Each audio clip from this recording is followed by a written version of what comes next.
A'udhu billahi minashaitani rajim. Bismillahir rahmanir rahim. Alhamdulillah wassalatu wassalamu ala rasulillah. Allahumma salli wa sallim wa barik alayhi wa ala alihi wa ashabihi ajma'in wa ba'd. Assalamu alaikum wapendwa wana mizani popote mlipo. Katika makala yetu ya leo tutaangazia kile kinachoendelea Mashariki ya Kati na vita vinavyoendeshwa baina ya Iran na Israel na Iran na Marekani. Kadhalika wazayuni wanaendeleza mapambano yao ya kuua watu wa Gaza kwa kila hali ili kuwamaliza kwa nia ya kutaka kupora kwa mabavu ardhi ya Falastini. Sasa kinachoonekana na kilichodhihirika katika vita ambavyo vimepiganwa au katika mashambulizi ya mapunde hivi ambayo Iran na Marekani wamebadilishana makombora, inaonyesha wazi ni udhaifu wa madola ya Kiislamu, ambapo viongozi wa Kiislamu wote, hakuna yeyote miongoni mwao ambaye amejaribu kupeleka msaada unaoonekana kuisaidia Iran katika mapambano yake. Iran ni nchi ambayo inapigana na uzayuni katika mataifa ya Kiislamu kupinga kuenea kwake na kupingana vile vile na ubeberu na unyanyasaji unaotokana na mabwanyenye wanaotaka kuzitawala nchi za Kiislamu kwa nia ya kupora utajiri wa nchi hizo. Ni dhahiri kwamba jana na juzi, katika siku mbili zilizopita, Marekani ilishambulia Iran katika maeneo ya vinu vyake vya nyuklia. Siku iliyofuatia, Iran nayo ilijibu Marekani kwa kushambulia kambi zake zilizoko Qatar, lakini vile vile na Iraq. Madola ya Kiislamu yalitoa kauli kwa haraka sana mara tu baada ya shambulio la Iran, kulani shambulio hilo, kuonyesha umoja wao na mshikamano wao na Marekani.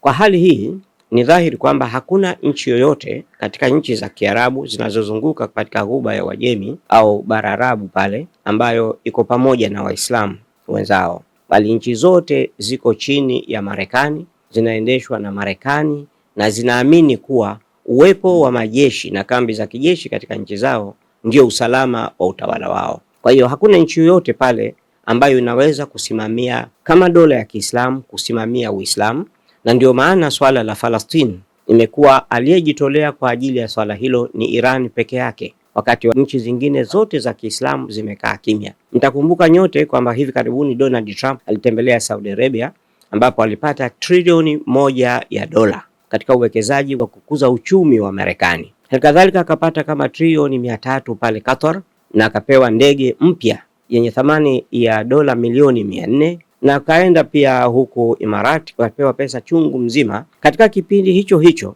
Wafalastini wanakosa chakula, wanakufa njaa, wanakosa dawa, wanakufa kwa maradhi, wanakosa mahala pa kulala, hawana usalama, na chakula kinapofika wanapojiweka mahala ili wapokee kile chakula, Waisraeli wanakuja kuwaua pale pale wanapopokelea chakula, na hakuna yoyote anayetazama hiyo hali. Irani amejitolea mhanga, hadi Yahudi mwenyewe Zayuni ameamua kupambana naye, na Irani imeamua kupambana nao Mayahudi kwa kuwapiga.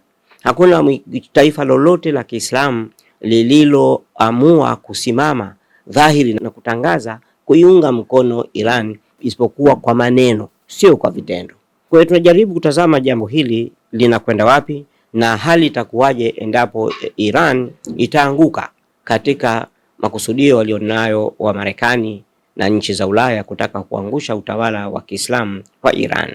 Kwa vyovyote hakuna ubishi kwamba kwa sasa taifa pekee lenye nguvu na kujitoa kusimamia maslaha ya Uislamu dhidi ya ubeberu wa Kizayuni na vita za maadui wa Uislamu zinazolenga kudhoofisha nguvu za mataifa ya Kiislamu duniani, hakuna taifa jingine isipokuwa ni Iran peke yake. Hakuna ubishi pia kwamba ni Iran pekee katika ulimwengu wa Kiislamu yenye nguvu na ari ya kuwaunganisha Waislamu popote walipo bila kujali madhehebu yao, ili kukabiliana na maadui wa Uislamu kwa namna mbalimbali na kwa njia mbalimbali. Kadhalika hakuna ubishani pia kwamba mashambulizi yanayoendelea sasa dhidi ya Iran yanalenga zaidi kuharibu nguvu za kijeshi na za kiuchumi za taifa la Iran, na hivyo kuondoa kabisa uwezekano wa kusaidia kijeshi, kiintelijensia na hata kiuchumi mataifa mengine au makundi ya harakati za Kiislamu yanayopigania haki zao katika nchi zao. Katika wakati huu ambao mataifa yote ya Kiislamu ambayo zamani yalikuwa na nguvu za kutetea Uislamu kama Misri, Syria na Libya yameshasambaratishwa na kuingizwa katika mikono ya mabeberu, ni wazi kwamba Irani ndiyo pekee imebaki kuwa kikwazo cha vita vya mabeberu dhidi ya Uislamu. Hakuna ubishi pia kadhalika kwamba makundi yote ya harakati za kweli za Kiislamu kama vile Hamas, Hezbollah, Wahuthi, Islamic Jihad, Ansarullah wa Yemen na wengineo, ngome yao kuu ya kiuchumi, kijeshi na kiufundi ni Iran. Pamoja na tofauti zao za kimadhehebu, lakini wanapambana chini ya msingi mmoja wa kulinda maslaha ya Uislamu na Waislamu, kubwa zaidi ikiwa ni haki za msingi za Falastini, ila hasa ile haki ya ardhi yao na kujitawala wenyewe. Ardhi ambayo imekuwa katika mipango ya kuporwa na mabeberu wa Ulaya na Marekani kupitia taifa la kubuni la Israel tangu mwanzoni kabisa mwa karne ya 20.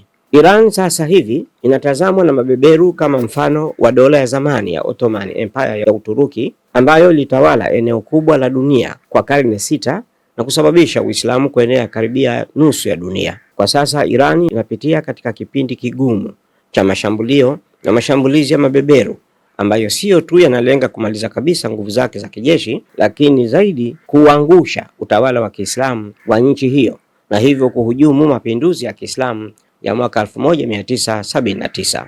Wasiwasi wa Irani kushindwa katika mapambano haya hauletwi na udhaifu wa kijeshi wa nchi hiyo, isipokuwa ukosefu wa uungaji mkono wa ulimwengu wa Kiislamu unaofanywa ipambane peke yake katikati ya kundi kubwa la maadui lililojipanga kwa muda mrefu. Bila shaka ni rahisi tu kujua kwamba Israeli imewekwa mbele tu katika kuanzisha na kuendeleza mashambulizi dhidi ya Iran, lakini nyuma yake yako mataifa mengi ya Umoja wa Ulaya na Marekani ambayo yanahubiri amani kinafiki katika majukwaa ya siasa na diplomasia, lakini nyuma ya pazia yanaiwezesha Israeli kufanya yote inayoyafanya katika Mashariki ya Kati. Kwa mfano, viongozi wa Umoja wa Ulaya wameendelea kurudia kila siku kwamba hawapendezwi na mashambulizi ya Israel na Marekani nchini Iran kama ilivyokuwa kwa Palestine. Lakini si tu ni wao wanaopeleka fedha, silaha na teknolojia nyingi Israel, lakini zaidi ni wao pia wanaoshirikiana na Israel kunadi mipango ya Iran kumiliki silaha za nyuklia, suala ambalo wanasema hawawezi kukubaliana nalo kamwe. Bila shaka huku ni kuhimiza Israeli na Marekani zizidi kuishambulia Iran ili kufikia malengo hayo. Matamko yao yote yanaonyesha kujua vyema mpaka sasa kwamba Iran haina silaha hizo, isipokuwa kisingizio chao kikuu ni kwamba ina dhamira ya kuwa nazo, hivyo idhoofishwe ili isifikie uwezo huo. Na katika kuidhoofisha huko wanaonekana wazi kubeba ajenda ile ile ya siri ya kuondoa kabisa utawala wa Kiislamu unaoongozwa na kiongozi shupavu na mwanamapinduzi Ayatollah Imam Ali Khamenei na athari za mapinduzi ya Kiislamu katika Iran. Katika hotuba yake ya dakika 3 baada ya mashambulizi ya tarehe 21 Juni, Rais wa Marekani Donald Trump akionekana kuwa na mashaka ya kubainika kwa njama zao, alijitetea kwamba mashambulizi yao hayana mpango wa kuung'oa utawala wa nchi hiyo wala kumuua Ayatollah Khamenei, isipokuwa kudhoofisha nguvu za nyuklia za Iran. Akamalizia kwa kusema kwamba ndio maana hawakulenga vituo vya kijeshi wala wananchi, isipokuwa vinu vya kurutubisha madini ya uranium vya Fordo na Natanz pamoja na kituo kikuu cha utafiti wa nyuklia cha Isfahan. Kupiga vituo hivyo viwili hakutaidhuru Iran chochote, lakini lengo kuu ni kuchochea machafuko kwa vibaraka wao wa ndani ya Iran. Baada ya kusema maneno haya kama utangulizi, ni vyema sasa tuangalie nguvu za kinyuklia za Iran ambazo ndizo zinazotumiwa kama kisingizio kikuu cha mashambulizi ya Israel na Marekani katika nchi ya Iran. Kwamba ni kweli Iran inazo nguvu hizo bila shaka, si jambo la kubishana, japokuwa wenyewe wa Iran wamesisitiza wakati wote kwamba haina mpango wowote wa kutengeneza silaha za nyuklia. Je, ni rahisi kwa mashambulizi ya Israel na Marekani kumaliza nguvu hizo? Pia ni fumbo tete kwa vile kila wanapojinasibu kufanikiwa kuzisambaratisha nguvu hizo, Irani haijaathirika kwa kiasi chochote kile. Kupitia majigambo ya Israeli na washirika wake, jambo hilo linaonekana kuwa rahisi mno, lakini kupitia tafakuri za kina juu ya taarifa zao wanazozitoa mara kwa mara, bado dalili za ugumu mkubwa zinajionyesha. Mfano, baada ya mashambulizi ya Israel ya Juni 13 katika vinu vya Natanz, Israeli ilitangaza na Marekani ukaunga mkono kwamba vinu hivyo vimeharibiwa kabisa. Hata hivyo, katika mashambulizi ya Juni 21, Marekani tena imeshambulia vinu vile vile kuonyesha kwamba bado vilikuwa salama. Kwa hiyo Israeli kutangaza kuwa imevimaliza vinu hivyo, Marekani imekuja imevipiga vinu hivyo hivyo, ni kuonyesha kwamba taarifa zote ni za uongo, kwa sababu kama wangekuwa Israeli imefanikiwa kuvipiga vinu hivyo, basi kulikuwa hakuna haja tena kwa Marekani kwenda kupiga sehemu hiyo hiyo ambayo tayari imekushapigwa. Taarifa za shirika la kimataifa la udhibiti wa nguvu za nyuklia kupitia mkurugenzi wake Rafael Mariano Grossi nayo imeonyesha kwamba hakuna ongezeko lolote la mionzi duniani, hali inayothibitisha kwamba hakuna uharibifu wowote uliofanyika katika vinu hivyo. Katika mashambulizi ya Marekani ya Juni 21, yani siku ya Jumapili iliyopita, kwenye vinu vya Fordo vilivyopo zaidi ya mita 80 chini ya ardhi, sio tu IAEA imethibitisha kwamba hakuna uharibifu wowote mkubwa kwa vile hakuna ongezeko lolote la mionzi duniani, lakini pia vimekuwepo dalili kwamba vinu hivyo vilikwisha hamishwa muda mrefu kutoka katika kinu hicho. Fahari nyingine ya Irani ni mtandao mkubwa sana wa miradi ya nyuklia iliyotapakaa karibu nchi nzima ya Iran. Mtandao huo ni mkubwa sana kutokana na kuwepo kwa vituo vingi vya siri na dhahir, na katika hivyo hakuna hata kimoja chenye ukamilifu wa shughuli zote za kinyuklia. Yaani hakuna kituo chochote ambacho kikiharibiwa hata kwa 100% kitamaanisha kuharibika mtandao mzima wa nyuklia wa Iran. Mfano, vinu vya Fordo na Natanz ambavyo juzi vimeshambuliwa na Marekani ni maalumu kwa shughuli za urutubishaji madini ya urani tu. Kama kuna shughuli nyingine za kinyuklia zinazofanyika humo, basi ni siri ya mamlaka za Irani tu. Isingekuwa hivyo, IAEA ingeshasema. Hata hivyo, hiyo haiondoi uwezekano wa Irani kuwa na vinu vingine vya siri vya kurutubisha urani. Marekani na IAEA imekijua kinu cha Fordo kirahisi kwa vile kimejengwa katika eneo ambalo awali katika miaka ya 1970 kilikuwa kituo cha makombora cha Iran wakati wa utawala wa Shah aliyekuwa mshirika mkubwa wa Marekani. Baada ya mapinduzi ya Kiislamu mwaka 1979, matumizi ya eneo hilo yalibadilishwa na kujengwa kinu cha Fordo ambacho ndio mtambo mkubwa na wa kisasa zaidi wa urutubishaji madini ya urani unaojulikana katika Iran. Kitu kingine cha nyuklia cha Irani ni kile cha Ardakan katikati ya nchi hiyo ambacho kazi yake ni kutengeneza na kuhifadhi uji au mafuta ya uranium yanayojulikana kitaalamu kama yellow cake au kwa jina jingine urania baada ya urutubishaji. Julai 2003, IAEA ilitangaza kubaini kuwepo kwa kituo hiki na Septemba mwaka huo huo Irani ilikiri taarifa hizo kupitia Baraza la Taifa la Ulinzi, National Council for Resistance of Iran. Novemba mwaka huo, makamu mwenyekiti wa kitengo cha uzalishaji mafuta ya uranium nuclear fuel kutoka shirika la taifa la nguvu za nyuklia la Iran, Atomic Energy Organization of Iran, Muhammad Ghanadi Maraghe alitangaza rasmi kwamba kinu hicho kilikuwa kwa ajili ya uzalishaji wa urania, japokuwa mpaka leo IAEA imekuwa ikilalamikia kutopata taarifa za kutosha juu ya kinu hicho. Kituo cha Saghand kilichopo katikati ya nchi hiyo pamoja na kile cha Gchine kusini mwa nchi hiyo ni machimbo ya uranium. Vituo vya Bushehri na Darhovin vilivyoko mashariki mwa nchi hiyo katika pwani ya Ghuba ya Uajemi ni vinu vya kuzalisha nguvu za nyuklia kwa matumizi mbalimbali kama vile ya umeme na nishati nyinginezo. Kituo cha Bushehr kilichojengwa tangu mwaka 1979 baada ya mapinduzi ya Kiislamu, lakini katika miaka 1980 kinu hiki kiliharibiwa kwa mashambulizi ya anga ya Iraq katika vita vya miaka 8 ya Iraq na Iran. Kuanzia mwaka 1995 kinu hiki kilikarabatiwa na kuanza kuendeshwa kwa teknolojia ya Kirusi. Kitu kingine ni kile cha Chalus kilichopo katika maeneo ya milima kilomita 20 kutoka mji wa Chalus. Mwaka 1995 Wairani wanaoishi nje ya Iran walitoa taarifa kwamba serikali yao ilikuwa inajenga kituo cha siri cha uzalishaji wa mabomu ya nyuklia. Mwaka 2003 aliyekuwa mkurugenzi wa IAEA Muhammad al-Baradei alikubaliwa kwenda kukagua kinu hicho na kutoa majibu kwamba tuhuma zilizokuwa zikitolewa na Wairani walioko nje ya Irani hazikuwa za kweli.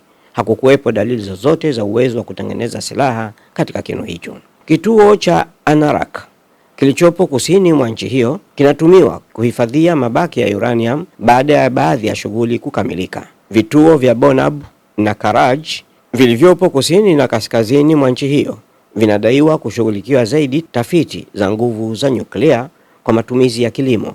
Hakuna uhakika kama huo ndio ukweli, lakini viko chini ya shirika la AEOI. Kituo cha Isfahan kilichopo karibu na mji wa Isfahan ni kituo kikubwa cha utafiti wa masuala ya nguvu za nyuklia, kikihusisha vituo vya Isfahan Nuclear Technology Center na kile cha The Isfahan Uranium Conversion Facility na kile cha The Isfahan Fuel Manufacturing Plant na kile cha The Isfahan Fuel Elements Glading Plant na kingine ni kile cha The Isfahan Nuclear Fuel Research and Production Center na kingine ni kile cha Isfahan Nuclear Waste Storage Facility.